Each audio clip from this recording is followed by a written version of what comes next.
মোৰ ফালৰ পৰা সমূহ অসমবাসীলৈ পোহৰৰ উৎস দীপাৱলীৰ আন্তৰিক শুভেচ্ছা জ্ঞাপন কৰিলোঁ। এই বছৰ বম ফুটাই উৎপাত কৰিবলৈ মন প্ৰাণবিলাক একদম ভাল নহয়, কাৰণ আমাৰ মাজত আমাৰ ভগৱানজনেই নাই। সেইকাৰণে এই বছৰ এনেকৈ সামৰণি মাৰিছোঁ। বহুতে ফুটাব পাৰে, তেওঁলোকৰ নিজৰ নিজৰ ইচ্ছা। মোৰ ফুটাবলৈ মন নাই, মোৰ ইচ্ছা। মই কাকো হাতযোৰ কৰিব নাযাওঁ নুফুটাবলৈ। মোক কোনো হাতযোৰ কৰিব নালাগে নুফুটাবৰ কাৰণে। মোৰ মন প্ৰাণ এনেও বেয়া হৈ আছে, মই নুফুটাওঁ।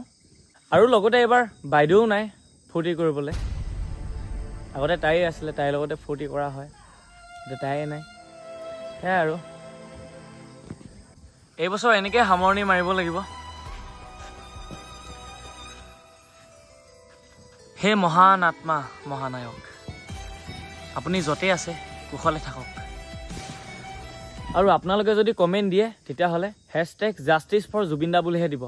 জয় জুবিন দা।